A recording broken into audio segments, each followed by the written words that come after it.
All right, thank you everybody. We're really glad to have you here. This is a really fun topic that we're going to be covering today, which is the data discovery process and how we work with stakeholders, community leaders, state officials, extension professionals, data scientists, faculty, students, staff, postdocs, all sorts of people in really trying to uncover data. And this is kind of the precursor and a natural part of the data pipeline, but it's something that a lot of people haven't been trained in before. So I find this an incredibly useful tool and resource, and I loved being trained in it. And I'll give a shout out that Deviko is the first person who trained me in this, and she is here, so she is awesome, and I appreciate her going through that. And this was developed by Sally and her team. So we're really lucky. Sally's going to jump in and join the presentation, but I thought I would introduce her. I don't think she's actually been introduced so far in this process. And this will just be a smidgen of kind of what she's done, but I wanted to let you know how lucky we are to work with her. So Sally is the Division Director of the Social and Decision Analytics. It's not lab anymore, division. Yeah. Division. And a distinguished professor in the Biocomplexity Institute. She was the former American Statistical Association president. She is a member of the National Academies of Sciences. She is behind this Data Science for the Public Good project and linking it to extension and making this go from a Virginia Tech to a Virginia to a tri-state network. She worked at Los Alamos as and brought in all sorts of new ideas about how to use Bayesian methods. She brought that not only to what we're doing in working with the military, but with companies like Procter & Gamble, with local and state agencies, with federal agencies. As a dean of engineering, she helped to create the Oshman Engineering Design Kitchen, which has won all sorts of awards. People have gone on and invented and created really cool things for this project that she started back when she was working there. And I believe, have you also been a provost? Is that right? So Sally has basically held every major position at universities that you can imagine and done so much in her career. Also finds time to mentor many of the people who are on this call. And as someone who receives mentoring from Sally, I greatly appreciate her and her advice and the things that she has taught me, including all of this about data discovery that we're about to untap together today. So we're very happy to have her with us. And Sally, I was going to open this on my machine, but would you rather share your screen? Oh, go ahead, you can open it on yours. Okay. And we will get going with this. And we'll give the reins over to Sally as soon as we can get this screen to show. All right. Well, Cass, thank you for that very lovely introduction. And you can go ahead and go to the next slide, which is really just an advertisement for what you guys are going to do.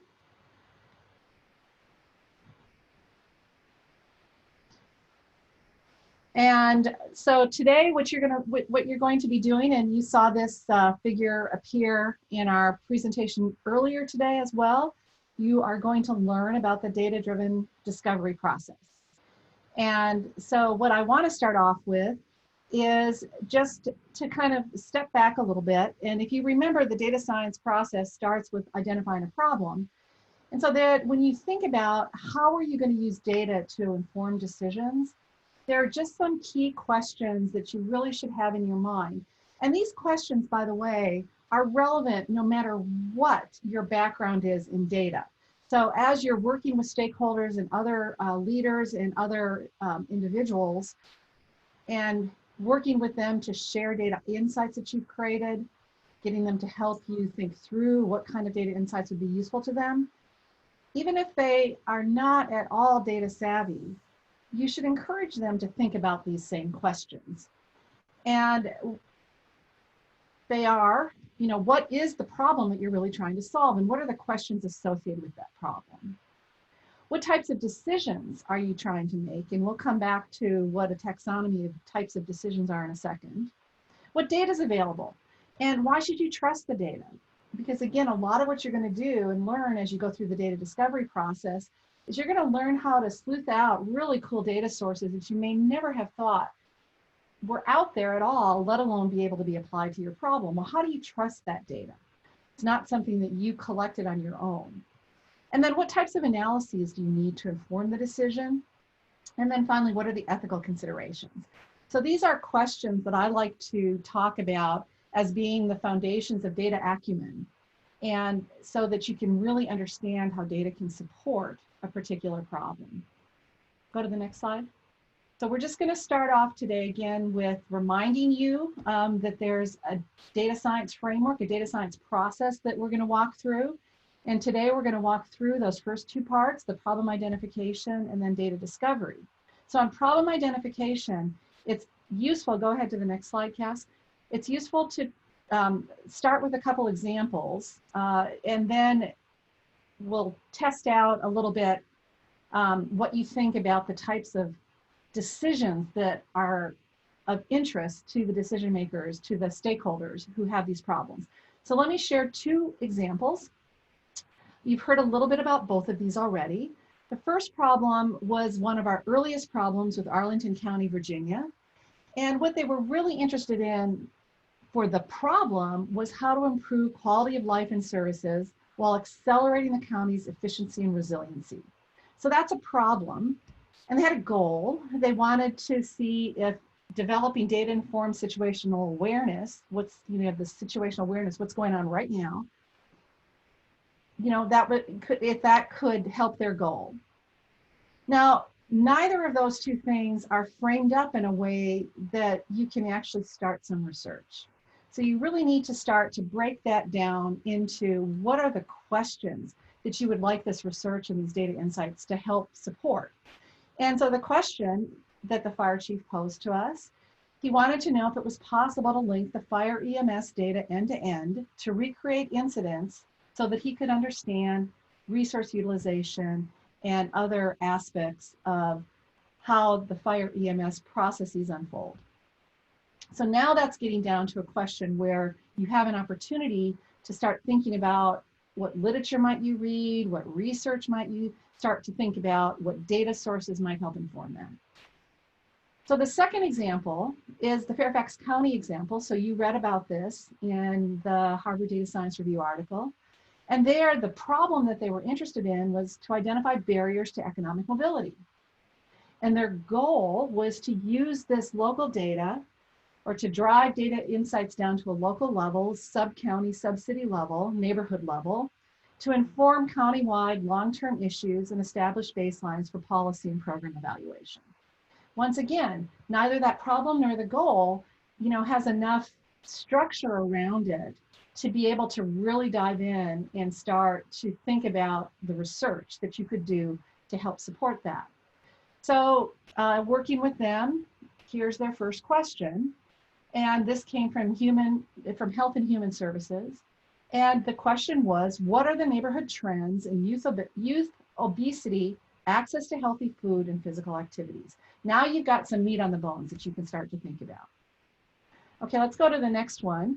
Still thinking about problem identification. The question is, what's the problem? What are the questions? We just talked about that. But then you also want to work with your partners on what types of decisions do they want to try to make? What types of decisions do they want to try to support? What's in their span of control to even do anything about? So we have a taxonomy of decisions. Next slide. And the decisions sort of fall into these bins. I'm going to start at the bottom. There are what we call tactical decision making. That's really support for ongoing operations and actions. How do you support that day to day? If you think of the fire EMS data, it gets generated to administer an incident as it unfolds. It tells the unit where to go. It helps provide insight on different medical actions to take when they get to the site and they're finding out what the situation is, those sorts of things. That's tactical decision making. Anticipatory decision-making is when you would really like to detect and identify emerging issues and discontinuities in things that are happening. So you really want to try to,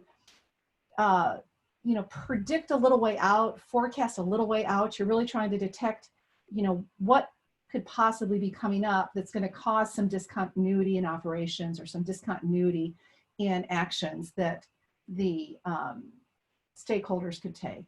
And then finally, the longest run out type of decision-making is strategic decision-making.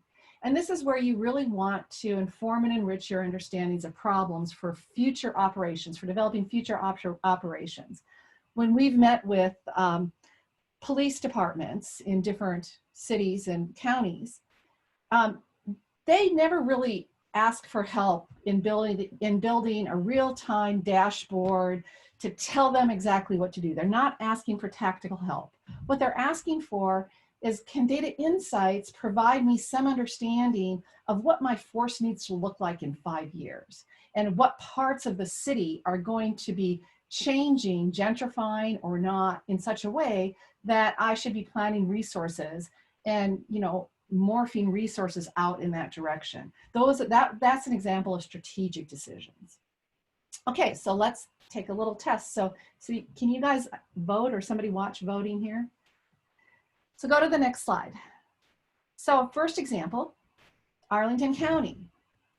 In that example, I'm curious as to what you think as to, is this question, the goal and the problem, about strategic decision-making, anticipatory decision-making, tactical decision-making? So you guys get to vote. So if you think it's tactical, put your hands up. And by that, if you go under the participant link in the middle and you click on it, you can choose to raise your hand, and we'll be able to see that. Or you can choose your yes, either one. Oh yeah, or the yes. So if you think it is tactical, put your hand or your yes up.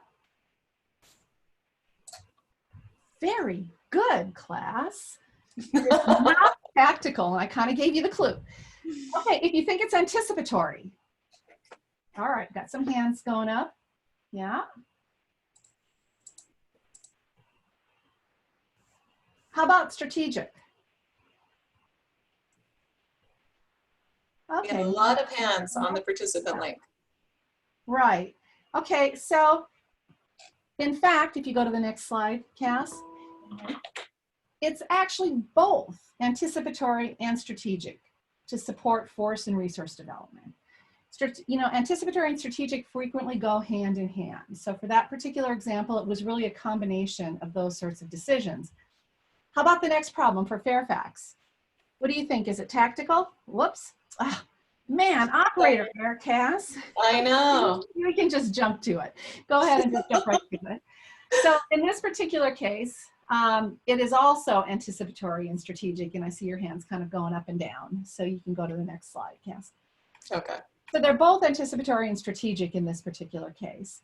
And so let me pause before Cass goes into the data discovery and see if, before we close out this first part, are there any questions or any comments?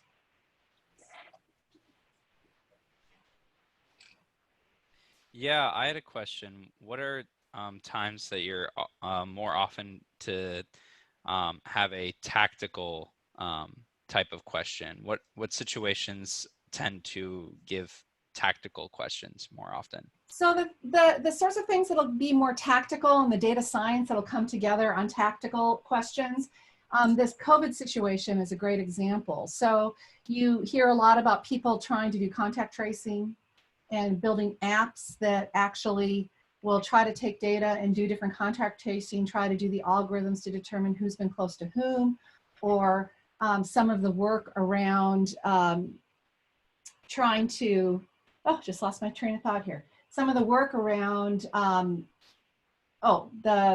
apps and things that are built to try to monitor symptoms and decide, you know, who could come into work, or the data insights that might come together to determine how to manage volume within an enterprise as it starts to restart. So those are some examples of tactical situations with regards to restarting an organization as a result of a pandemic or a natural disaster. And so in those particular cases, what you want to do is to understand what are the tactical decisions that they're trying to make or they could make and have to make them rapidly, And then what is the data that's going to support the understanding that they should do A or B at that moment? And it is the case that, you know, the real-time policing with the cameras and the dashboards, you know, those would be examples of tactical decisions, tactical decision-making, and decision support, artificial intelligence, and different data science tools to support those. I will say that in our work with communities, we haven't been confronted very often with them wanting to have us support them in tactical decision-making. You know, they're actually pretty good at that on their own. And what they tend to do is want help more in the anticipatory and strategic space. There's a question in the group chat about why is it important to distinguish between the three types when when we're working with people, why do we want to distinguish? That's a great question. You want to distinguish because you really need to understand how useful will the data be, for example. So if my goal is to support real-time policing, probably ACS demographic data is not going to be terrifically helpful for that. So, you know, data has a lifespan of periods of time it covers that can really be helpful in the data insights. And so you really want to know that so that you can tell whether the data is going to be relevant. The other thing is that the types of models that you build. If you're wanting to look at strategic decision making, you're going to want to think about how can I try to develop some models that will forecast into the future, or how can I develop some environments, platforms of models where somebody can actually exercise different policy options and see what the outputs are. We call that counterfactual analysis. You can actually exercise that to try to see what implication a particular policy will have and over what time frame. So that's why it's really quite important to know which of those decisions, so you know what point in time you're looking for and the sorts of things you're looking for. And honestly, it also puts some constraints on how fast you have to get that research done. Thank you. Any other questions for Sally? Was that clear on that last one before? Because it's such an important question. I'm not sure who asked it. The asker said yes. Okay, great. Thank you. Okay. Then I will share my screen again and we will have a chance to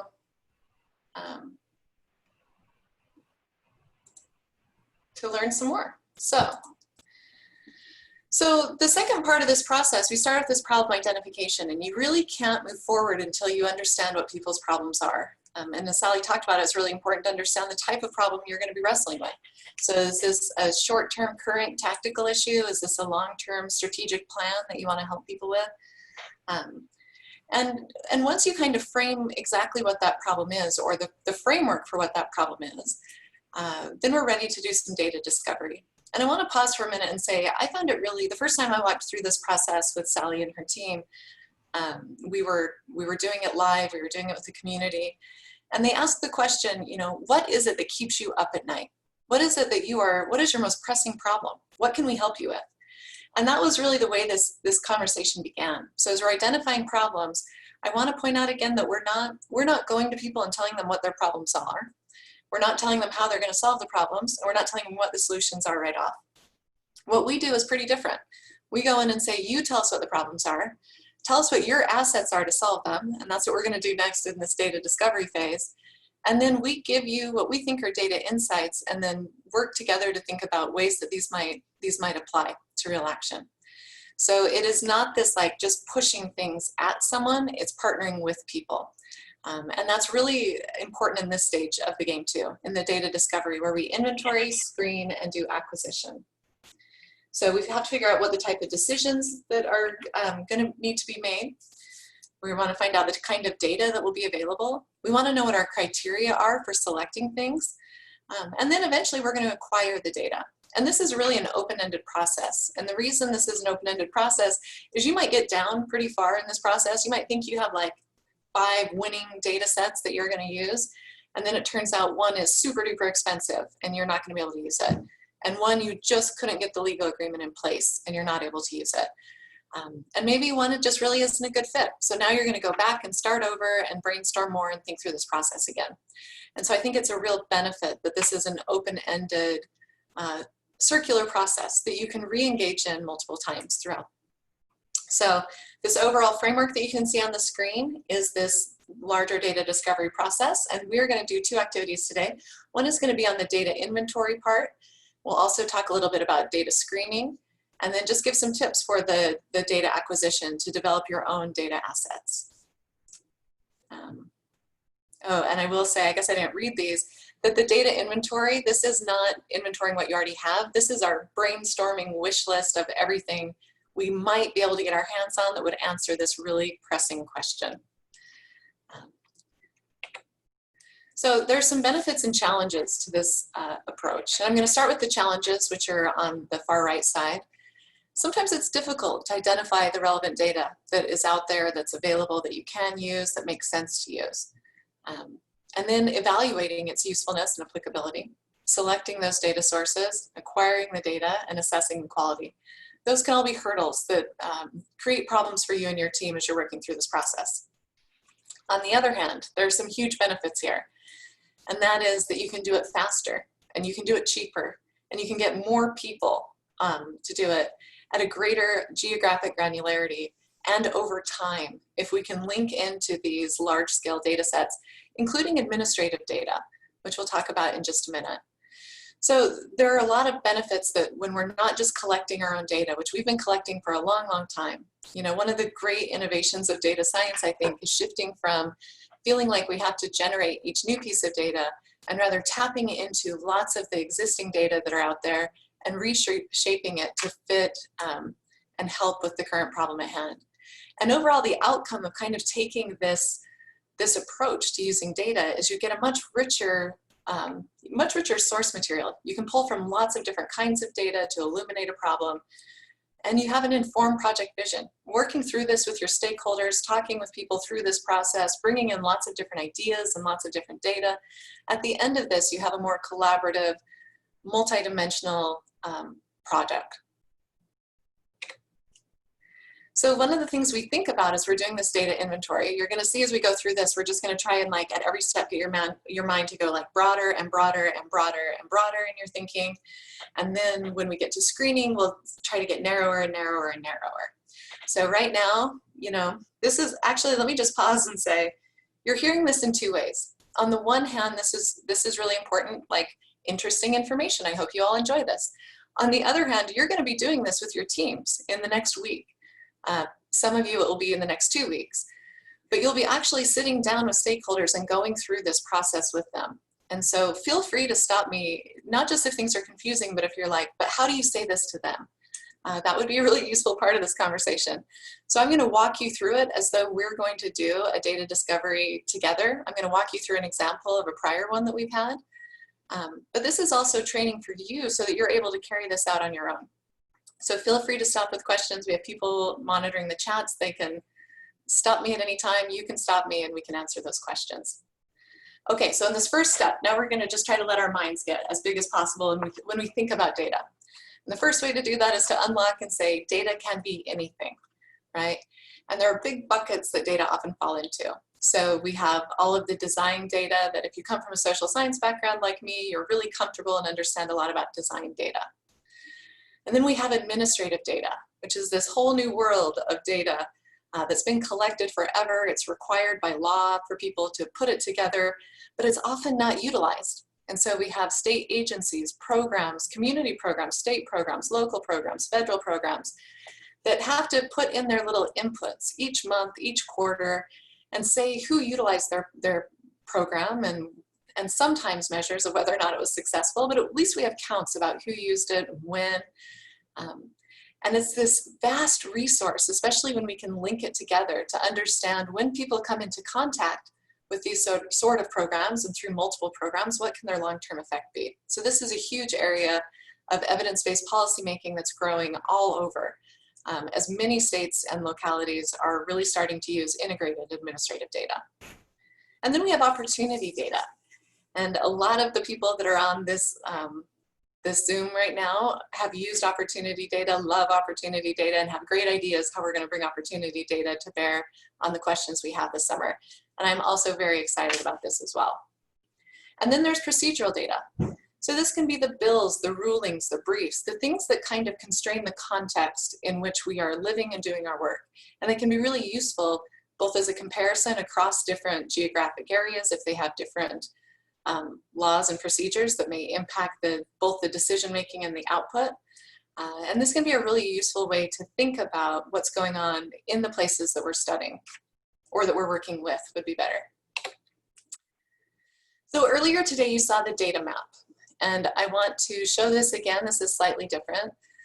This was a data map that was created in thinking about broadband in rural places. And I think there's almost no more relevant topic today than thinking about broadband in rural places. As everyone has been going through COVID, we know that your access to broadband determines whether or not you're able to productively engage with your work, if you're able to engage with your school, if you can access telehealth. Suddenly, more than ever, people's access to broadband is being questioned as a human right. And for a long term, it's just been people have been interested in it as a, you know, like, oh, it's quaint that all these places don't have broadband. And now we see that it's like this really necessary thing. But when Sally and her team took on an issue of trying to understand broadband in rural places, they created this data map. And that included, and when you're trying to think about this issue of broadband, that included things like broadband itself, availability, number of providers, type, speed, adoption rate, all sorts of things.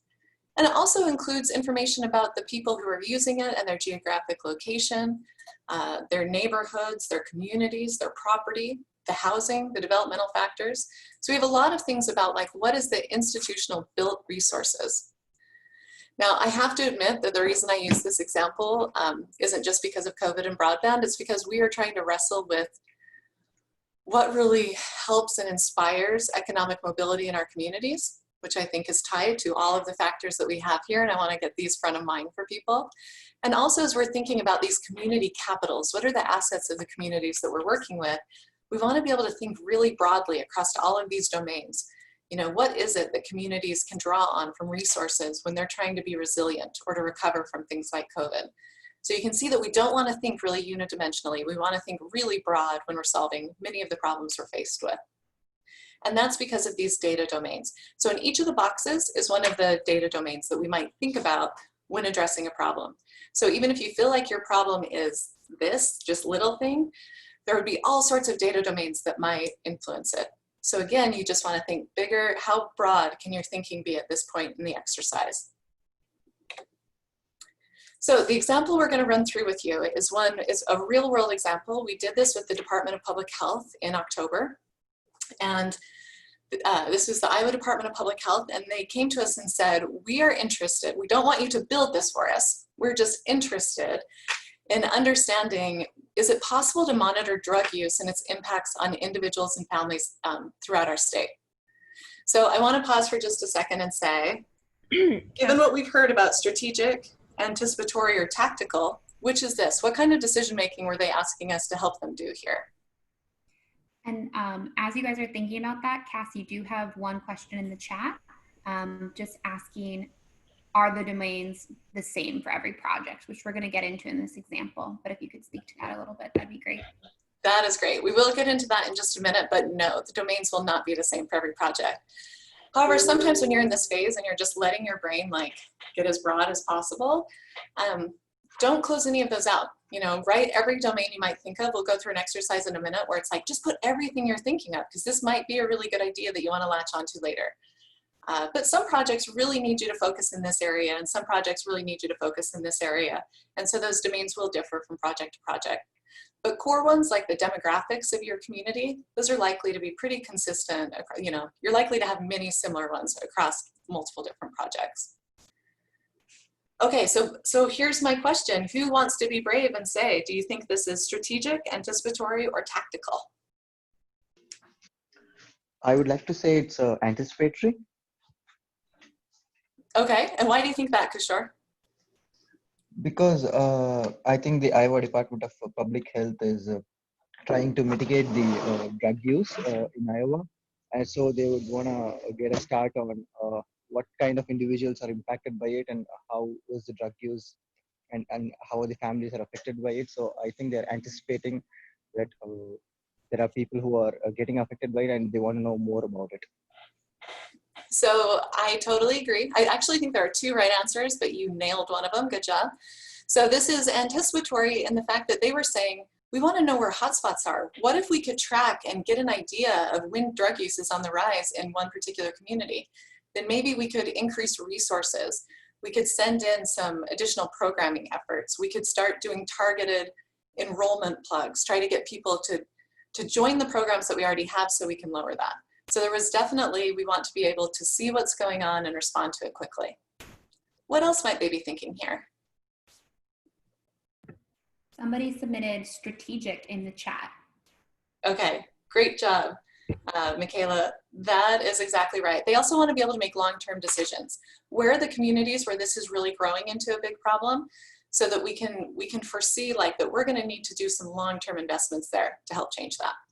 So like many projects, you do want to think about what are they trying to assess, because that's going to tell you the range of data. You know, if I want to be able to anticipate what's happening, I'm going to need a data pipeline that can continually update, or at least can update on a regular enough basis that I can monitor that. It can't just be something that happened 5 years ago. That would be, you know, even a year ago is probably out of date. I need to get something that's really going to be monitoring. So the data I need to keep in mind is really going to be framed by the type of question they're asking me to answer. But this was a huge win to get them to actually come down to a very specific question. And there was a whole meeting where this is the only thing we said, no, let's get your idea, let's get your pressing problem into one sentence. And we really worked that. And back to Devika here, she is the one who told me that that is what we had to do. So good job. But if we did not have a good question, we were going to be like really hurt when we started this process. We took that seriously. We worked with them. We came up with a question. It was fantastic advice. Because then we were able to move this into the next part of the process, which maybe we'll be able to go over to that slide. Okay, so then we're able to take that question and we're gonna work it through our data discovery process. So we have this issue: how can the Iowa Department of Public Health better monitor drug use and its impacts on individuals and families? We're gonna work together to do a data inventory and a data screening. And so in this first step, I'm going to show you, first I'll show you something and then I'll have you respond to it. We're going to try breakout rooms. So this may work terrifically or be horrible. I'm really not sure, but it should be fun to try. So this is what we'll do. So for our first one, our goal here is that we want to make a wish list of all the data set ideas that we can come up with. So again, we've just been brainstorming with them. We're trying to talk to them about think big ideas. And we want to find out is what information and data would be useful to help them monitor drug use. So we started by, you know, now I'm going to put on your hat that you're going to be in the community here. And we started giving them a handout that looked very similar to what you see in front of you. It wasn't quite as colorful, but it was very, very similar to this, where we had the question, the problem articulated. We identified through a literature review before we went some of the themes. And then also we did qualitative studies, which this team will not do ahead of time. And we identified things that were really important for drug use. So the social context of drug use includes family, community, church, and occupation. That may seem like a no-brainer, but again, we're trying to get people to think this is not just an individual level problem.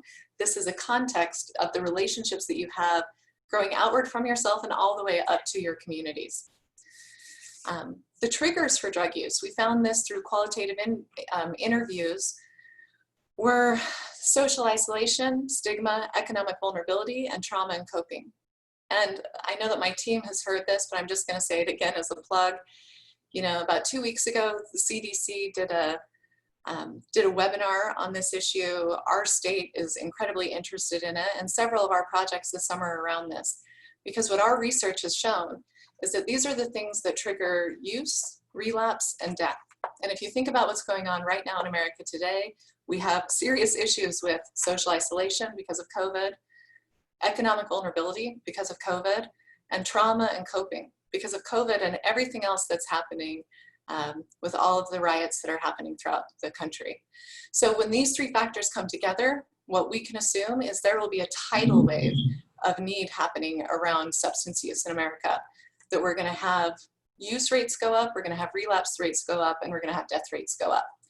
So the question is, how do we monitor it? How do we capture it? And how do we do it fast enough that we can react and respond and help? And preferably with the big goal of let's save some lives. So who's going to be engaged and impacted in this work? The second column. There are lots and lots of people who could be involved in thinking about a big monitoring system. We're going to have agency partners, cross agencies. We might want to get data sharing agreements with lots of different people. We want to work directly with community leaders and community action agencies, with treatment centers, needle exchange networks, program clients, medical professionals, the criminal justice system, and everyone in this room. Anyone who is willing to participate and give their ideas, we would like to partner with you. Those are the people we need to engage with to make sure that we get this as big and as well thought out as we need. And then who's impacted? Well, this is just our starting list. In just a minute, you're going to go into a breakout room and you're going to make this list even better. But at a starting place, we think all of the people that we mentioned before, as well as the children, families, adults, employers. The people who are impacted are even larger than the people who might get engaged to help you solve the problem. But you want to think about who can you work with? Who are your natural partners? Where do you already have strengths? How can you leverage those? And how can you build from that to actually do some good with the data insights that you develop? And then you want to think about the end result. Who will this impact? And are the decisions and insights that you're creating, and is the data pipeline you're creating going to effectively meet their needs? So both of these are really crucial at the beginning to get people thinking about what are these two processes. And then you think this is very similar, but what are these internal or external factors that affect this space? So these could be laws, programs, informal support, state and community resources, stakeholder preferences, individuals and families.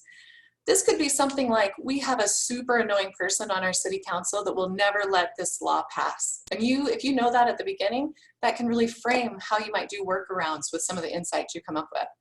So knowing something from as granular as there is a really serious political thing going on that we need to address and think about, to there's a person going on that we need to think about, to what are all these other factors. And this is just a time for the decision makers to have a chance and brainstorm what is it that's going on. But before you go to your breakout session, I want to point out the fourth column, which is my favorite thing to talk about of this entire day. And that is, what is the desired outcome of the process? So in a week or two, when you're working with your stakeholders and you get to this part in the data discovery process, I encourage you to slow down and to take time and to ask them, what is it, if you imagine that this will work, let's use an appreciative inquiry model here and say, let's build from a strength-based approach. Let's envision that this project actually came to fruition in 5 years and it's successful. What are you going to do with it? What are you going to do with the results? How could you use them? What could you do? So what are those outcomes you're searching for, and what are those good things you might get? Because the answers to this question are the things that you will be using to motivate your partners as you go through, because it helps you realize what the scale and scope is of what's going on, and it also helps you to commit.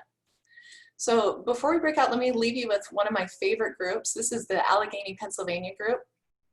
They use an integrated administrative data system, and they work with partners. It's not quite this data discovery process, but they do something kind of similar where they work with partners to address problems that arise. And then they go into their data and they try to find evidence that might shed light on what they're trying to address. And what they decided for their state system was that they would not take on any data science assessments of their data unless they committed to act on the results beforehand. So one of their examples is they said, we know that we really want to find out how we can reduce the number of people who are dying from drug overdoses. So they got together and said, okay, here are some of the data, just like we're going to do. And they said, well, what are we going to do at the end of this? And they said, if we find something actionable at the end of this, we're going to do something about it. We'll be willing to make a policy change or make a programming change. And so at the very forefront, before anything was done, they made that commitment. And this is kind of our similar version of saying, now's the time to make that commitment. What is it that you think you could get out of this? And let's really talk about that for a while. So that is your charge. You're going to go into breakout rooms. You'll have 10 minutes. You'll talk spend about 5 minutes talking about who's engaged or impacted and the internal and external factors. We'll spend about 5 minutes here. What is your desired outcome? If you imagine that You are who you are. You live in a state. You have lots of people around you that you know, that you love, that you work with, that are in your community who have substance use disorders. So what is the desired outcome? If we could better monitor and find that and target that, what would be a positive benefit that could come out of this? So I'm looking forward to hearing how your conversations go, and we will see how this works. Cass, before you send us into the breakout sessions, can you give everybody the code for Mentimeter? I sure can. Hey, Kels, you're the best. Thank you. Let me put this in the chat. So we have our Mentimeter account. Actually, Kels, can you put it in? I have to end the slideshow for me to put it in. Yeah. Oh, no, I know what I can do. Even easier. Watch this, everybody. There's a slide for you.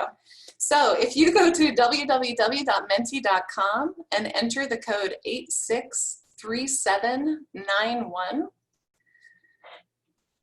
you will be able to answer the questions that come up. So go join your breakout room. We have some excellent people there to help. Be nice to them.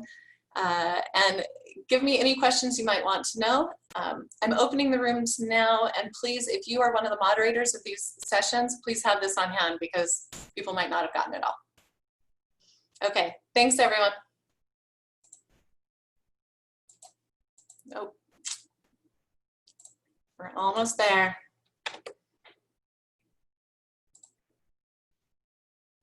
So you've been invited to join a room, please do.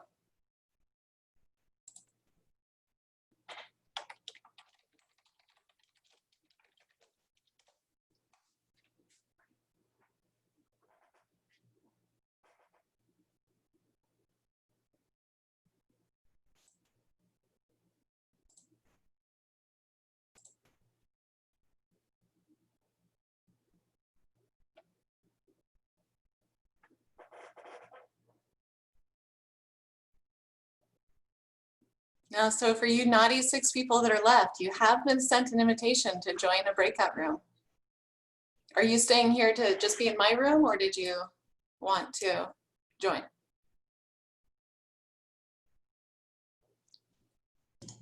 Sorry, just like typing away here and okay, I'll leave. I'm leaving. Bye.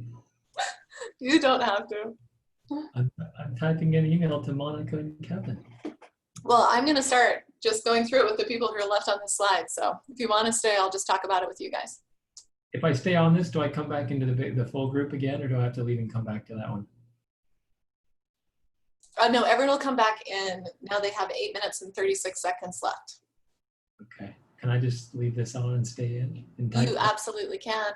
I will But go if back. you're going to stay, I'm going to give everyone work. Hey, Cass, I have a question for you. But you're good. You're good. I'll tell you in a second. If you're using multiple rooms, how are you combining all those back together with Mentimeter? Oh, okay. Just a second. We're having some problems.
Okay, Chris, I'm back to you. What had happened just now was that I let them randomly choose, and so students were not, our moderators were not put into the right teams. So They're all using the same Mentimeter, so when they come back, it'll be all groups together will be, their responses will be put into one visual. yep, in fact, this is the Mentimeter that people are using. And so let me just present it.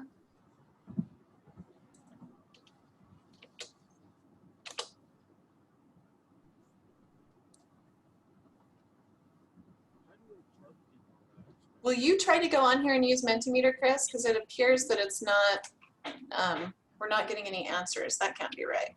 Yeah, the first question is a question for them to write the response in. Is that right? You are getting that question though. I am getting that question, yes. Will you write a response and post it? Oh, there's one. Okay, great. Okay, so I think they're just taking time to get going. Probably because one of the teams had 4 of the 6 facilitators in it. Could be. That is very cool. Do you often then make your own PowerPoint and then upload your PowerPoint to Mentimeter and then just have some blank slides in PowerPoint where you want to insert a Mentimeter slide? Yeah, so you make them independently. So you'll make all your PowerPoint slides, and then you'll make the Mentimeter. You go on and make your slides directly into their account through a browser.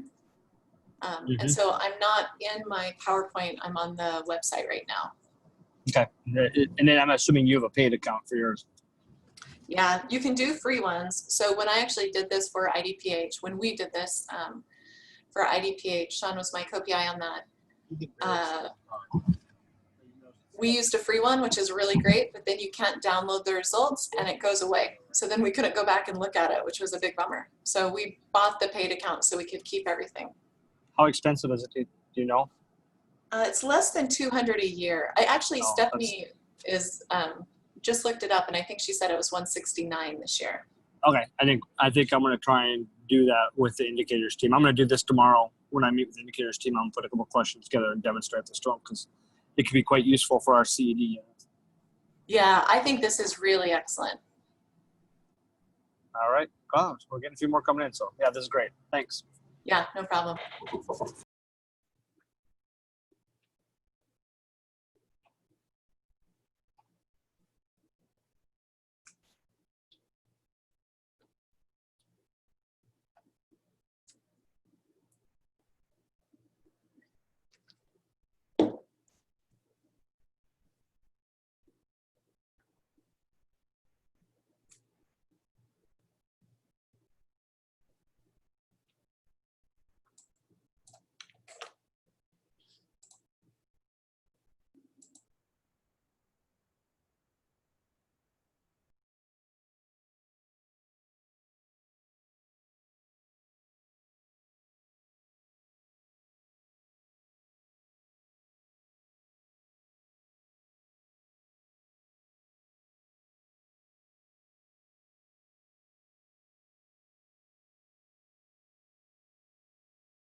So Todd, I know you're working on CCA, but how's it going? It's going all right. A lot of things in the air. Has it been a good week or a bad week with this many problems? Was it like interesting that you had so many things to solve, or was it frustrating that you had so many things to solve? No, it was all right. I mean, just it's still, I guess, the only frustrating part is still trying to make sure I've got the right files when I've got to solve a problem. But this one was almost 90% solved in Stata, so that's a good thing, I guess. Good. I Okay. figured out how to do some stuff in Stata, so. You weren't supposed to be required to learn Stata, but I bet you will by Well. the end of this. Yeah, and I've actually done more in Stata so far this week than R, so I figured I had to get back to R today. So. But yeah, it's been not really a big problem to solve, I guess, once I found everything. But then you're just trying to map it on, making sure that I've got the right sample size, the right variables, that we tracked back to what the variables really were way back when they gave them to us. And so yeah, it's kind of stuff I like doing. DSPG is going well this week, I think. Good. And I suspect, so we're still holding dates next week, 10th and 11th for Chad, right? We are, and I haven't heard back, but I will follow up with Kelsey, who's been in contact with his secretary. So I kind of want to have my folks not walk into that meeting or attend that meeting as though they don't know anything, but I don't want to drive them into a literature frenzy either. I hear. So the breakout rooms have started ending. I'll say that we now Okay. have people joining us. All right, I'll catch up with you later. Okay. Welcome back, everybody. So there are 34 more seconds before a breakout just like cancels and you, everyone will be here. But if you haven't had a chance to put in your thoughts, please put them in. We would love to hear them, see them, talk about them.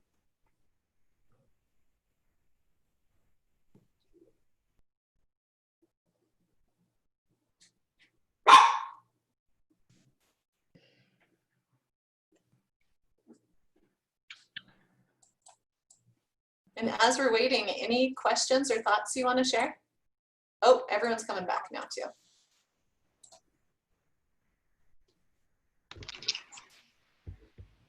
All right, welcome back, everybody.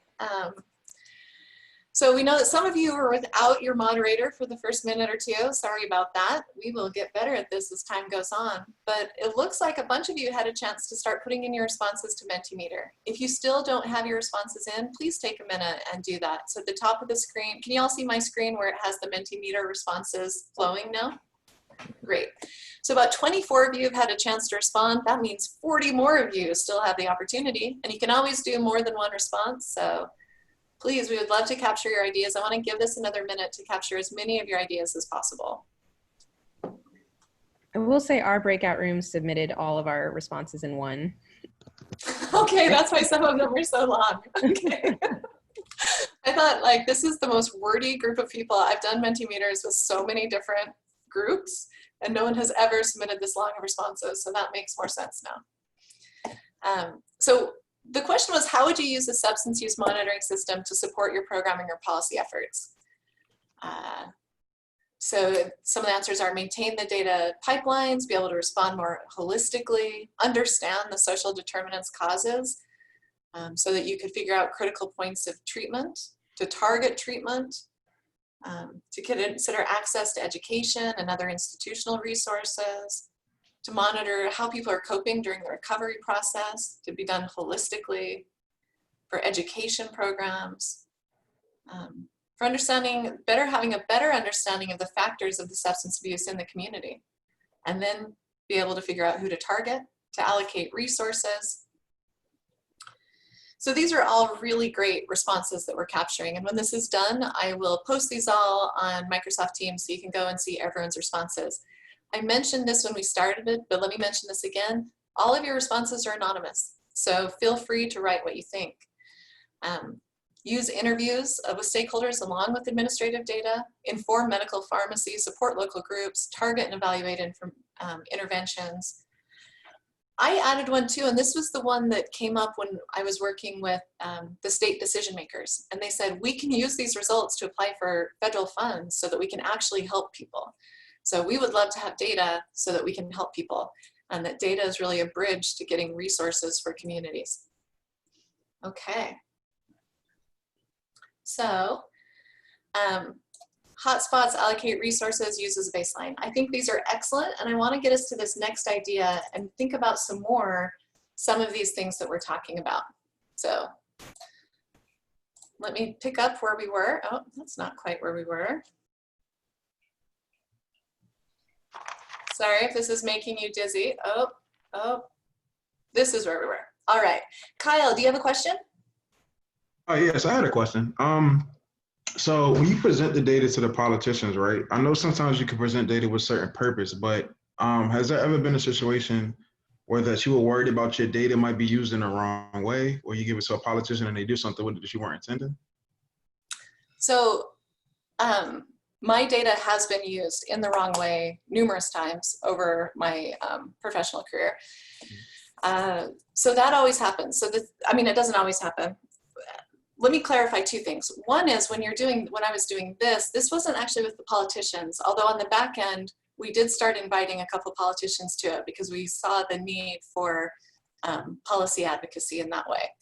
We did it with all of the program staff who worked in the state government. So this would be like the deputy director of data management was there, and the state epidemiologist was there, and the bureau chief over the Substance Abuse Bureau was there, and someone from the preschool, from the Department of Ed preschool programming was there. So we had people from all different types of programs and state agencies there.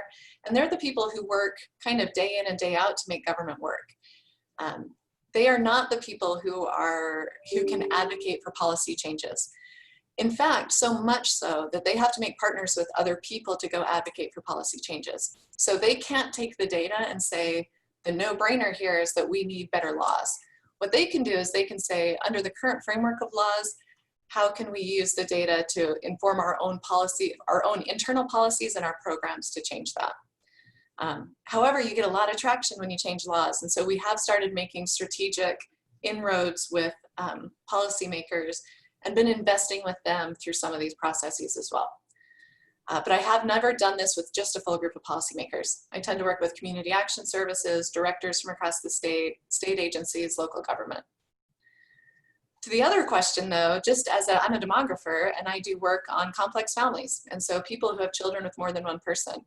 And my work is demographic, which means for a lot of people it's probably boring. I say this many people have kids with more than one person. But people have taken that and they've published it as, I think the worst title is something like America is going to hell. And then it was like a focus of my research that showed how I proved that America was going to hell, which is absolutely not at all what I believe or what my research shows. That's happened numerous times. I've been in the press saying that because I'm supportive of really complex family types, that I must be supportive of the current president and his families. I mean, that was Washington Post. Like, good newspapers will misuse your data. So what I tell myself, so I don't feel bad about it, is I try to be as accurate as possible. I try to document everything. I try to show everything. And I don't tell people what to think. I try to be like the bathroom scale. Like, these are the numbers. This is what it is. And then help them frame it in a way, often from like a positive growth way. But once you put it out there, especially with open science, people can use it in non-positive ways as well. So making sure that you have the right people at the table, the decision makers, and helping them see it through kind of a positive developmental lens, I think is the most effective way that I found. But yeah, that's always a stress for anybody who produces research. I think we have a hand up from Kyle. Oh no, I already asked. It was, yeah. Sorry about that. Yeah. Thanks, Kyle. That was a great question. Okay, so we've had some really fantastic, I love the results. Thank you. Again, I will share these back with you. Those were really helpful. So let's think of our next one. It's what other data domains are we missing? So when we take this substance use problem on, we have substance abuse and health. Definitely, if we want to think about a monitoring system, we should be monitoring the actual use that we're talking about. So that could be opioids, marijuana, alcohol, cigarettes. Let's not just think about one group, let's think about lots of groups. We should look at mortality and crime and drug distribution, mental health, physical health, risk taking. So we thought really broadly. And we got a team of people in preparation before this started and said, give us all your great ideas. And we thought that that would be like, wow, we've done a lot. This will be hard for people to come up with new ideas. And it was not. So you see all these domains, and then we ask the question, and it's the question I'm going to be asking you, which is, what are we missing? What are the domains we're not thinking about? So here we have substance abuse and health, we have social isolation, trauma and coping, family and individual characteristics, and economic vulnerabilities. So you have a chance again. You will go back into your group. You'll go back to Mentimeter, and we'll move it forward to the next question. And the question will be, what other information domains should we consider to help us monitor hotspots of substance use or its effects? And as a reminder, I'm going to tell you again, the ones that we have in our list are just about substance use generally and about mental and physical health, social isolation, trauma and coping, family and individual, and economic vulnerability. What are we missing? And at the center of this is this little marker to say, remember that we kind of grow out. So love to hear your ideas. I'm going to move you back into your breakout rooms or re-invite you to your breakout rooms, and come back and talk in 10 minutes.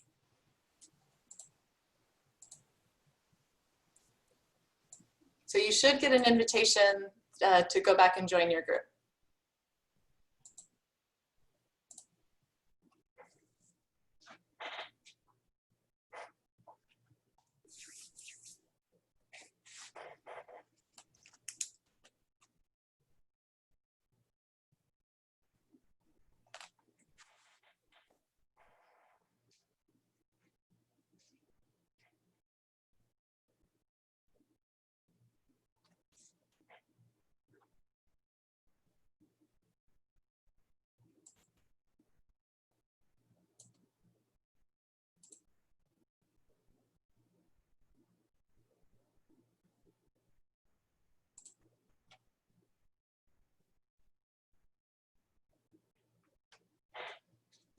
Hello again, Todd, Stephanie, and Chris. Hello.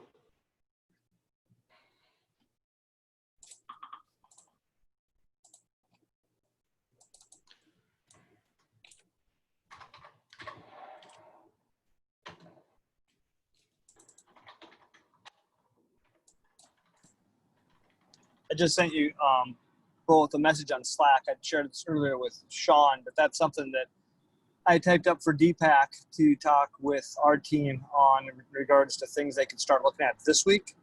In looking at it was themed for the drug and alcohol abuse, but feel free to use that same in your guys' teams. Just change the topic, I guess.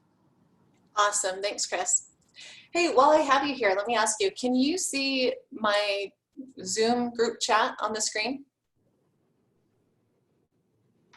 Or my breakout room in progress bar? They're Zoom windows. I do not see them. All I see is your slide of what other information domains should we consider. And it looks like it's a graphic on the back behind it that you must have there. Yeah, that's a graph. Okay, awesome. So I have 3 Zoom windows open. I didn't know if everyone could see it. So you can't see my chats. You can't see our faces. I mean, my copy of our faces or the breakout room. Nope, I see you talking and a little tiny thumbnail. I'm on my phone, and then I see your, I see your full, I see your screen of the slide that you want to share. And Okay. I see one just came in. Okay, awesome. That's great. That makes me feel better. No, you're good. On the breakout rooms, it looks like so it must randomly assign you to a break room on this one. You were randomly assigned again? It was a different group breakout room? No, I tried in the last one. I went in and out of it twice, and it kept putting me in the exact same breakout room. But I was curious, is it randomly trying to just put people in different breakout rooms so that they have the same number of people, or how did you set that up? Yeah, that is exactly what the goal was. So this was to set up randomly in advance. If we knew everyone that would be here, we would take those names and we'd create breakout lists, and then people, and you can put those in. So you can pre-assign it before people come in, which will be much better to do in the future. I just didn't have a full list of everyone who might be here today. So. No, it makes sense. It's pretty flexible, and I like that extra feature. Yeah. But I think for other people who might want to use it, we should just give them a list of everyone. And then, we wanted relatively similar size rooms, but it might be better just to start with an assumption that all the fellows and interns will be here and then just add the additional people to rooms. Yeah, that's a good idea.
Wow, these are good ideas for data sets or data domains that are going to lead us to think about data sets.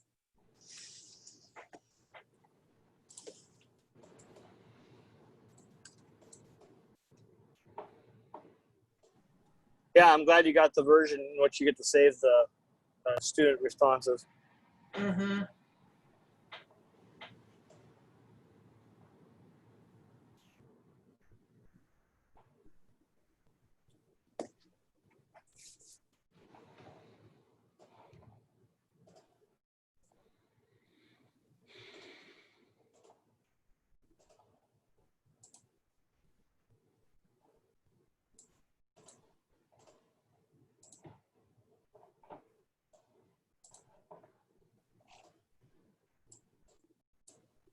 Hey, Jada, I didn't realize you weren't assigned a breakout room. I just put you in one. Oh, she's gone.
Hi, for those of you who just joined, I'm adding you to a breakout room.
Okay, we're at the 60-second warning and people will start joining us again. Welcome back.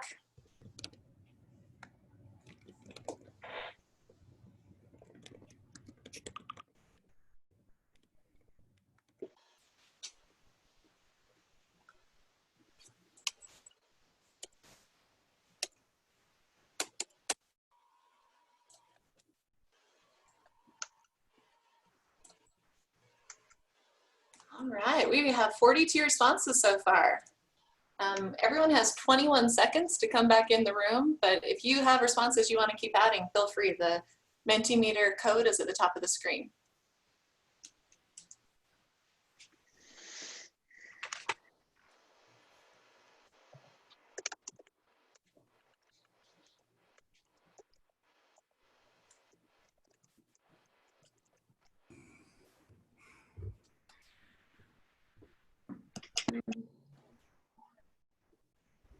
Okay, welcome back everybody.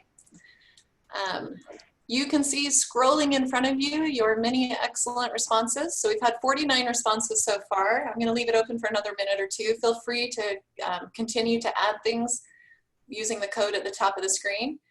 And while you do, I'm going to read some of the things that we heard back. So the question was, what did we miss? We thought we were being really good and thinking really clearly. And what we see here and what we saw when this was actually presented was we just started scratching the surface. We needed to think even more broadly.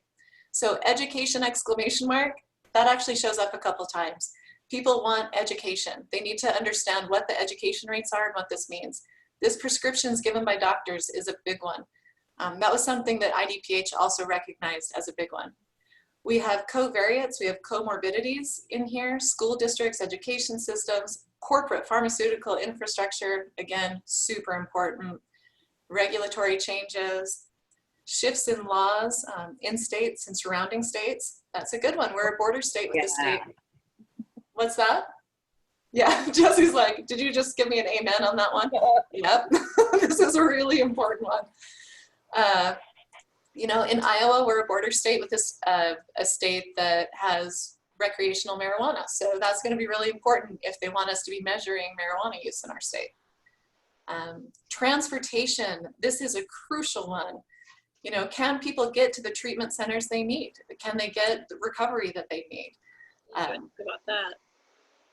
What was that? I think I heard someone else give me a shout out on that one. Oh, yeah, I said I didn't even think about transportation, but it is crucial. Yeah, so important to this. Legal, mental health services, judicial data, prescriptions again. You know, I love this access to drugs. Our team did use the pills data set. We're continuing to try and get that at the granular level, but that requires data sharing agreements. Health system, health infrastructure, career fulfillment. This is a great one. So Vicky at UVA is really trying to take this issue on. What training is available in these communities? Location, tourism, travel, police reports, policies, spatial information, absolutely. Geographic, political, the description, the usage rates again. Okay, excellent, excellent job. I'll share with you that some of the ones that the state people came up with, and I see a lot of them here, were stress and allostatic load, insurance coverage, food security, access to childcare, structural biases, including racism, sexism, ageism, etc., and criminal justice involvement. So we've hit a lot of these very similar things that the people in the field were talking about. And a big learning here, and hopefully something you'll take in with you when you do this, is no matter how carefully you thought about this or the literature that you reviewed, it's always good to go to the experts. And the experts are the people who work in this every day, and ask them what they think. And those experts could be a community member, it could be the mayor of your community, could be the CES professional helping you, it could be an administrator at your university, or a state or local government official. So these are excellent, good job. And we will go back to our presentation. Okay, so we just answered this question. And now we get to move to our next question, which is kind of the heart and soul of this whole point. You thought we were going to be doing data discovery and talking about data, and now we've spent more than half of our time not talking explicitly about data. But now's your chance. So we started in the last one and we said, what are the domains? And those domains are the things that are at the top of each of the boxes here. So we have the same old domains we just talked about. And then what these great big bright red arrows are saying, your domains that you just came up with, that whatever it was, 58 new ideas of things that we should be considering. Imagine that you're writing them in here. Okay, so pause for a minute, think about all the stuff we just talked about. Education, transportation, childcare, pill distribution, mental health facilities, physical health facilities. There were so many. Okay, all of the many things that we just reiterated and that you talked about in your groups, right? Now we want to think what data might be available across all of these domains. What data have you heard of or do you know about related to substance use and health? What data have you heard about, do you know about, maybe you've used related to social isolation, economic vulnerability, family and individual demographics, or any of the items that we just brainstormed? Because all of those might help bring to bear some answers to the questions we're trying to seek. So for your next activity, you get to go back into your groups. We're going to have Mentimeter again, and you get to answer the question, what data sets do you know of that would help us monitor substance use and its effects on individuals and families? And think as broadly as possible at this point. Okay, I will put you back in. You have 10 more minutes, and then we'll get together and the fun begins to see what everyone came up with.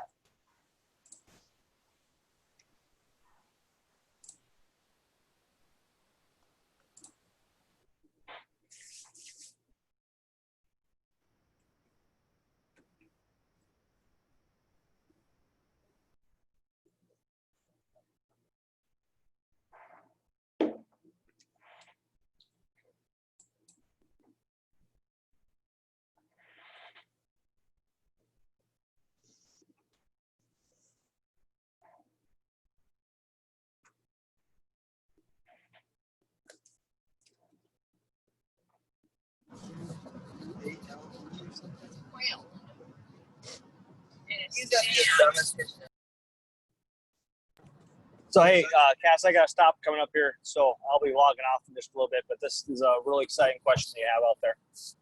Awesome. Thanks for joining us, Chris. I'll share all the results with you when it's done.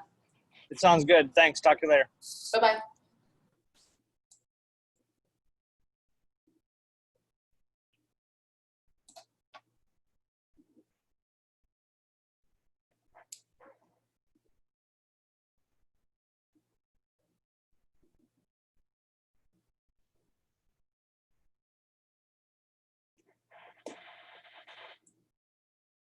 Oh.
Hey, We can't Cass, hear I you. think you're on mute.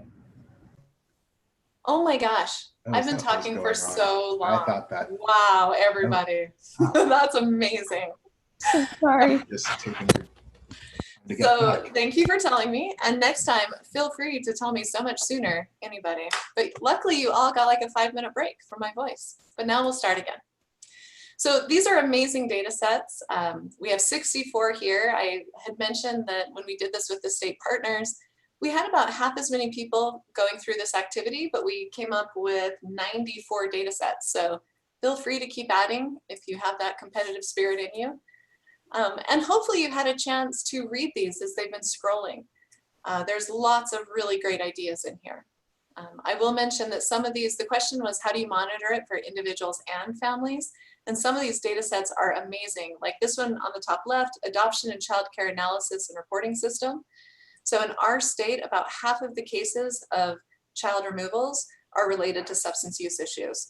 So if you really wanted to know the impact on families, getting that DHS data on child removals would be a really good way to be able to target and monitor that.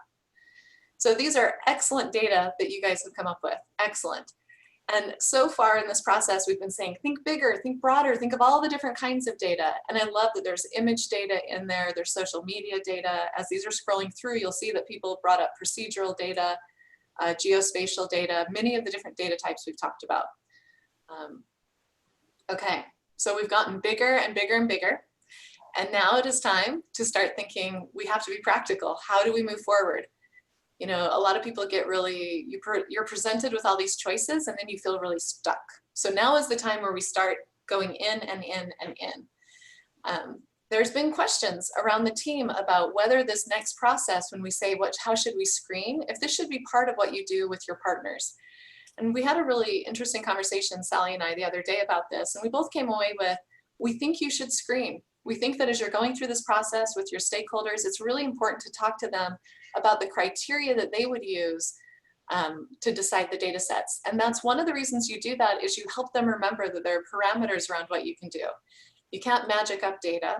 It's really important to understand that some data are more fit than other data. And in some ways, it's just part of the data acumen job that we have.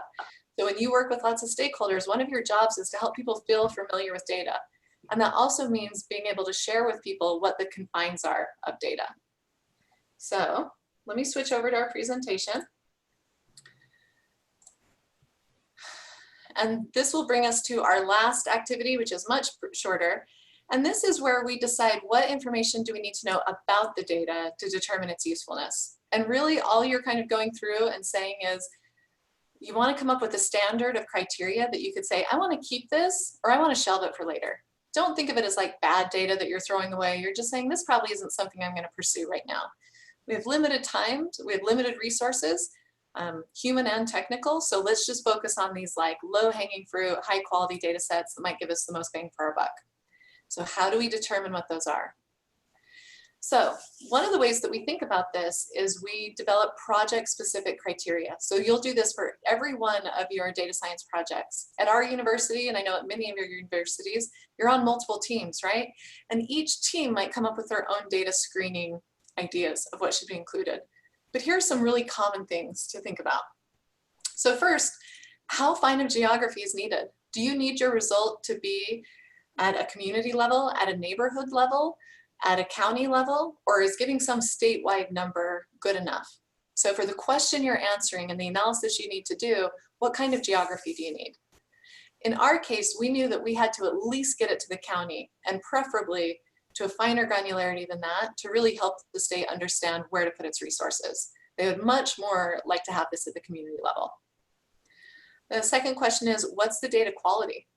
Are there gaps or other concerns? So we found that some of the data that we started pursuing hadn't been collected for very long, or the questions were only asked sometimes, like every 5 years, or they got a new system, and this happened on 2 different data sets. They implemented a new system and they got rid of or lost, or there was a problem with the warehousing and they don't have any of the historical data anymore. So do you need historical data? So you want to ask those sort of questions about what you need from the data. So how frequently are the data collected is a big one. Do you need this long time going into the past? Do you need this something that's happening going forward? Do you need this quarterly? Do you need it monthly? Do you need it yearly? How often are they collected?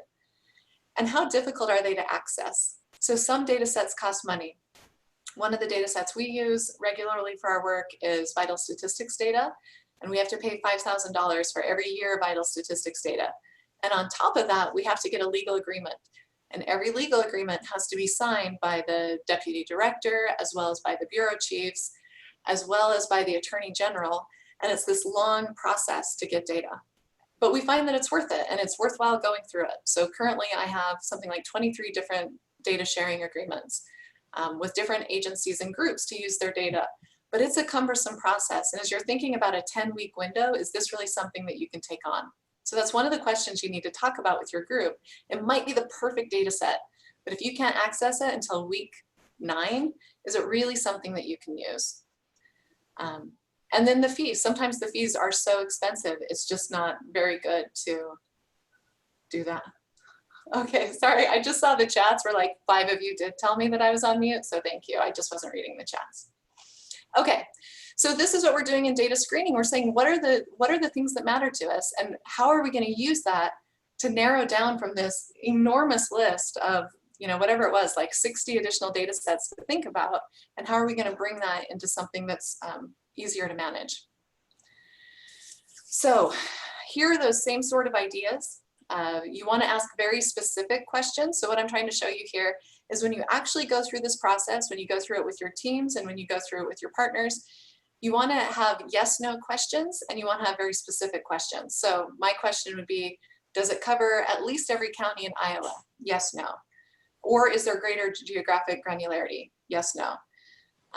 So the screening question was, what geography do you need? My very specific question was, is it at the county level? The screening question, does it cover the time frame of interest? So for me, what I need is it current? Did it happen in the last year? And how far back does it go? The screening question, is it shareable now? Meaning, do you need a data use license to use it? And some of the questions would be, how are the data accessed? Are they open? Are they legal, regulatory, administrative restrictions that would keep you from accessing it? Is there a cost? Is that cost one time or annual? Is it project-based? Does it have high enough quality? Are there serious gaps or concerns? So in each of these, you're going to ask the question, you're going to say yes, no. That yes, no is important because you want to be actually to go through the data sets that have been suggested. And you want to say, yeah, overall, this looks really good. Or like, no, across the board, these are no's, it just doesn't work for us. So as you're developing it, these are the sort of questions that you might think of on your team. Now with this very specific question in mind about substance use in Iowa, I want you to go back to your groups, and this time it's only for 5 minutes, and you just want to brainstorm what are additional, there should be a T here, what information about the data sets will help you determine their fit. What else should we be thinking of so we can winnow those 60 data sets to probably like 5 or 10 that we might want to start with. So I'm going to move you back in there. This time, again, it's only going to be for 5 minutes. And just brainstorm what sort of information do you need to know to determine if this will work to monitor substance use in the state.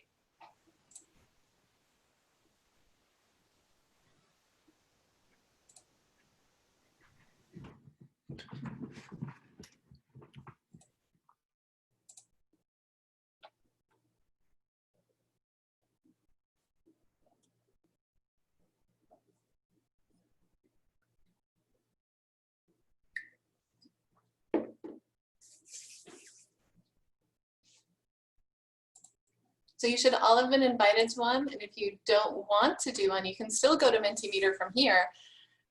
It's www.menti.com, and it's the same code as before, 863791.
All right, so there's about a minute left in the breakout rooms. If anyone who's not in the breakout room wants to, feel free to add some more to this.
Okay, it looks like everyone is starting to come back. The final breakout room closes in 30 seconds.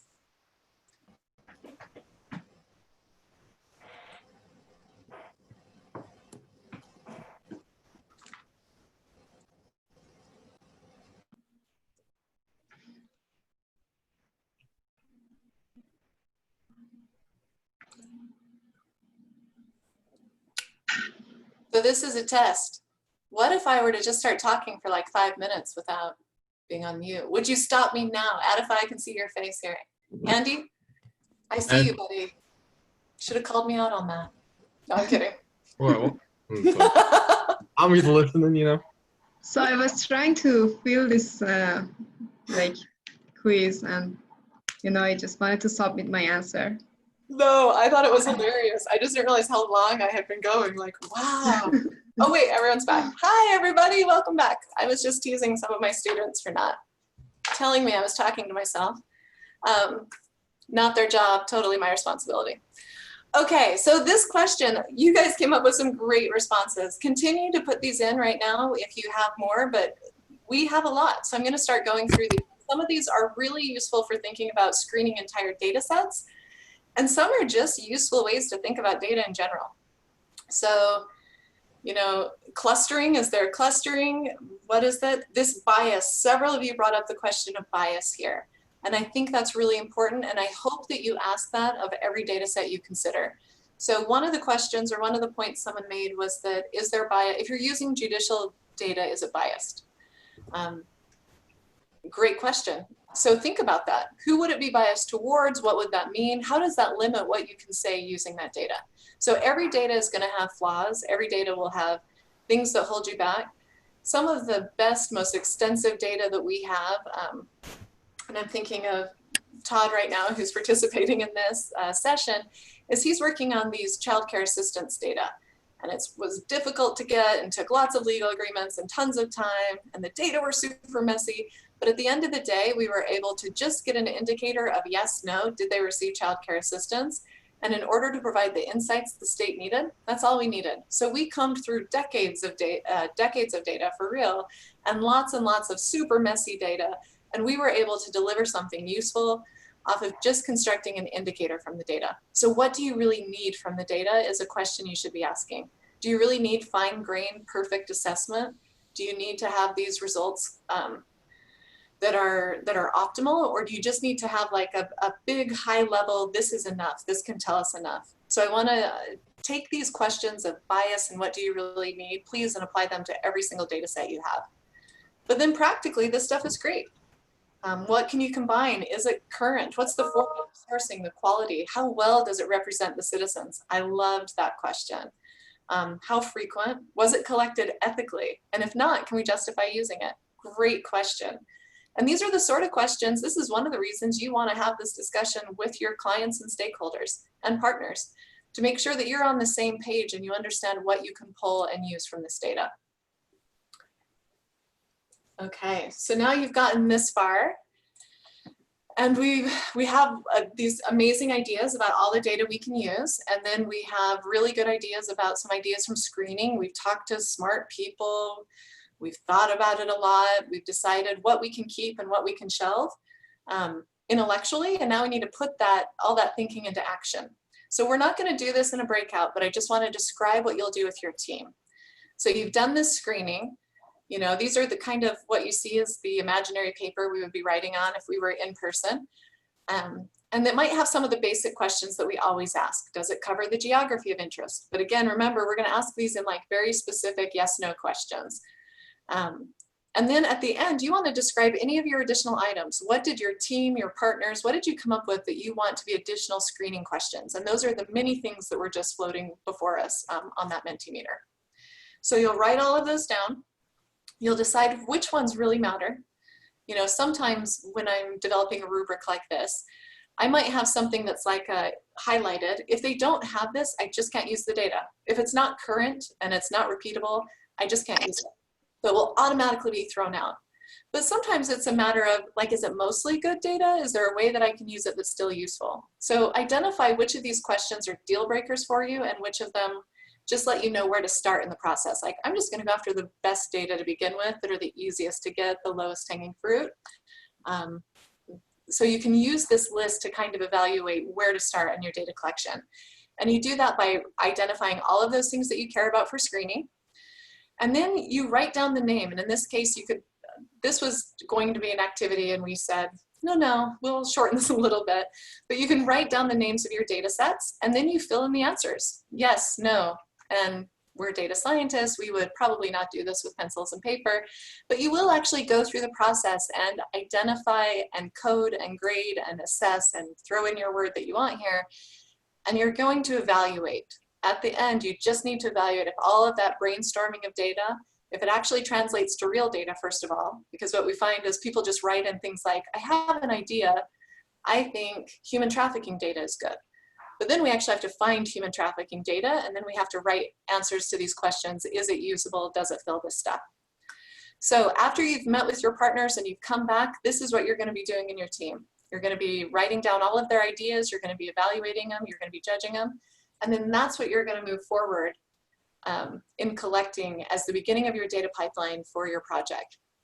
So I know this is a lot. This is a lot of stuff that we've covered. But I hope you can see why I just genuinely love this part of the process, because you're joining with partners, you're getting their ideas, you're assuming and telling them that they're the experts, which is true and should be fundamentally the way that we treat our partners. And then you're going through this process to get something really usable, which is how do we start that next step? And it makes it a little less scary about how do we engage with a problem when it's something totally new to us and we don't have substantive expertise. So this is the end. That is it. I want to open this up for questions, but please know that we really appreciate you being here. And hopefully when you give this lecture and you talk to your people, you let them know how much you appreciate their time and effort. People are busy. COVID is going on. There are riots in the world, right? You all know this. They all know this. Make sure that you really thank them and tell them how appreciative you are for taking time with you to work through these sort of issues, because they're critical in developing a good data pipeline. Also, make sure you give your contact information. Here's mine, here's Sally. Reach out to us if you have questions. You can also reach out to the many wonderful members of the SDAT team who have gone through this process and go through it regularly. And I will again give a shout out to Devika, who's here, very good at this job. I also want to give a shout out to Sean and Kelsey, who helped me run this in real life back in October and who are here. So thank you very much for that. And to all the fellows who worked through that breakout room. That was a little rough start, but that was kind of fun. I'm glad. I think we'll do that again over this process. So thank you, everybody. And now open to questions. Any thoughts, questions, ideas? Where's that? Will that PowerPoint be available? Yes. I don't know who is posting it, but I've already shared it with someone. We can put it in. If not, I will post it. Do you know the answer to that? It will live in Teams. So eventually you'll see an entry for it with the recording. Cool.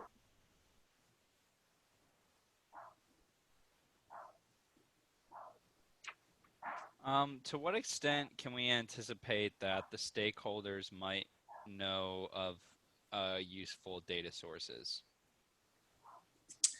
That's a great question. So I've done this now with a number of very different sorts of groups, and they've had very different abilities in terms of their data acumen and their use of data. But in all cases, people are aware of kind of like that data floats. So when we're working with the state epidemiologists, and this is their job, they gave very specific answers about the names of the data sets, and sometimes even like the questions we should be looking for in those data sets, and that's rare. Like, don't be thinking you're gonna get that from everybody. We did this with the League of Cities and with the AARP. And one of the women that I sat next to in that session, we did brainstorming and everyone wrote on a paper. She, in about 5 minutes, wrote something like 34 different data sets that we could use to look up fiscal responsibility. I mean, it was just astonishing. So sometimes you have these like moments of people who are excellent at thinking of data, while other people might have one or two and they might be really vague.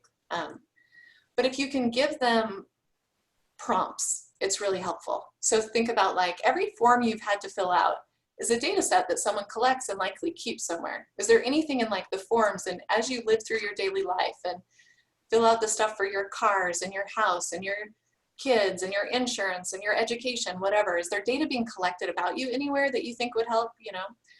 And if you're working with city managers, they have lots and lots of data. They might not like it, they might not use it, they might not have someone whose job is to use it, but they'll be aware of it. And so it's really useful to think about it.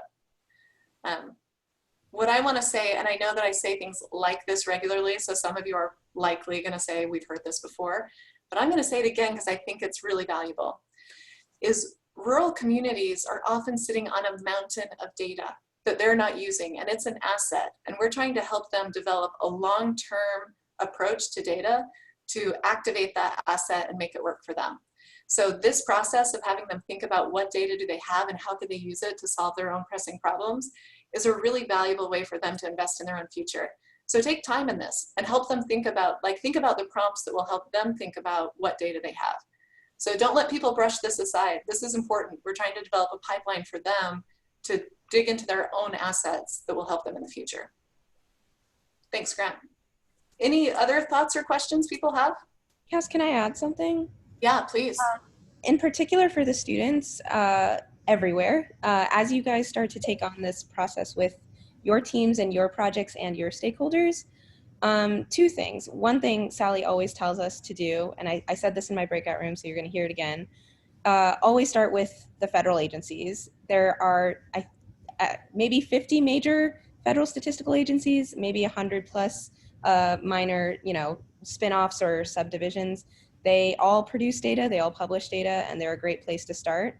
The other thing is, I think sometimes half the battle is knowing what to Google.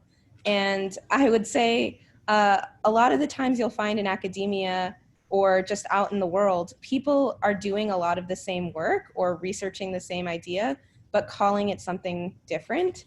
And so sometimes it's a question of just finding, the way the public health sector talks about something versus how a medical professional like boots on the ground would talk about something. It might be the same phenomenon, but it has 2 different terms or 5 different terms. And so definitely the benefit of work like we're doing this summer is that you're on an interdisciplinary team. You can talk to people who come from a wide variety of academic backgrounds, and you can sort of prod them for those ideas. But as you're thinking about how do I go out and find data, that's definitely something to think about for yourself in terms of how you're looking for it as well. Thank you. I want to follow up on that, and please use your reaction buttons. I'm curious, use thumbs up if you did it. How many of you Googled while you were in your breakout rooms?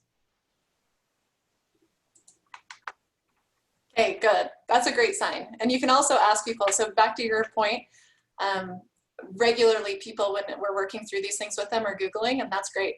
You don't have to keep all that knowledge inside of you. If you're really thinking, if you're going down a path and you have an idea of what it would be, use your resources and try and figure it out. Super helpful. What else do you have for it? That was really good. Do you have any other comments for us? No, those are my top 2. Sorry. All right.